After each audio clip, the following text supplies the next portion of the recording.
The parable of the wedding banquet. Jesus answered and spoke again in parables to them, saying, The kingdom of heaven is like a certain king who made a marriage feast for his son, and sent out his servants to call those who were invited to the marriage feast, but they would not come. Again he sent out other servants, saying, Tell those who are invited, Behold, I have prepared my dinner. My cattle and my fatlings are killed, and all things are ready. Come to the marriage feast. But they made light of it, and went their ways, one to his own farm, another to his merchandise. And the rest grabbed his servants, and treated them shamefully, and killed them. When the king heard that, he was angry, and sent his armies, destroyed those murderers, and burned their city. Then he said to his servants, The wedding is ready, but those who were invited weren't worthy. Go therefore to the intersections of the highways, and as many as you may find, invite to the marriage feast.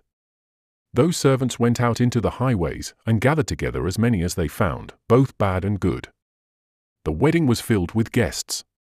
But when the king came in to see the guests, he saw there a man who didn't have on wedding clothing. And he said to him, Friend, how did you come in here not wearing wedding clothing? He was speechless. Then the king said to the servants, Bind him hand and foot, take him away, and throw him into the outer darkness. There is where the weeping and grinding of teeth will be. For many are called, but few chosen. Paying the imperial tax to Caesar. Then the Pharisees went and took counsel how they might entrap him in his talk.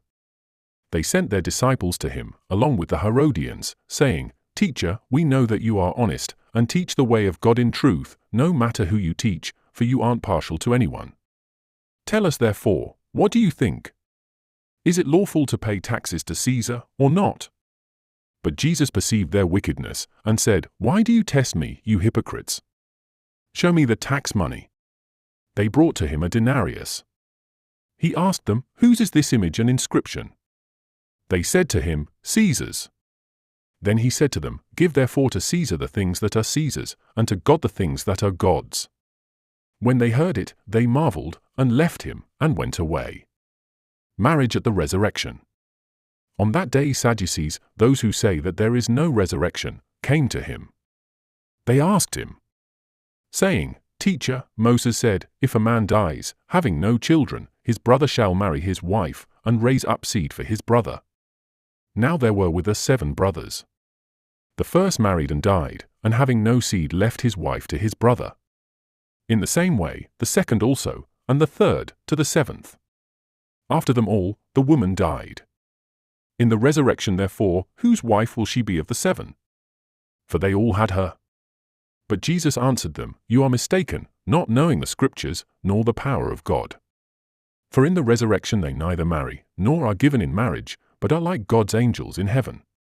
But concerning the resurrection of the dead, haven't you read that which was spoken to you by God, saying, I am the God of Abraham, and the God of Isaac, and the God of Jacob. God is not the God of the dead, but of the living. When the multitudes heard it, they were astonished at his teaching. The greatest commandment. But the Pharisees, when they heard that he had silenced the Sadducees, gathered themselves together. One of them, a lawyer, asked him a question, testing him. Teacher, which is the greatest commandment in the law? Jesus said to him, You shall love the Lord your God with all your heart, with all your soul, and with all your mind. This is the first and great commandment. A second likewise is this, You shall love your neighbor as yourself. The whole law and the prophets depend on these 2 commandments. Whose son is the Messiah?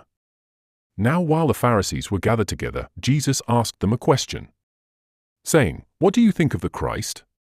Whose son is he? They said to him, Of David. He said to them, How then does David in the Spirit call him Lord, saying, The Lord said to my Lord, Sit on my right hand, until I make your enemies a footstool for your feet. If then David calls him Lord, how is he his son? No one was able to answer him a word, neither did any man dare ask him any more questions from that day forth.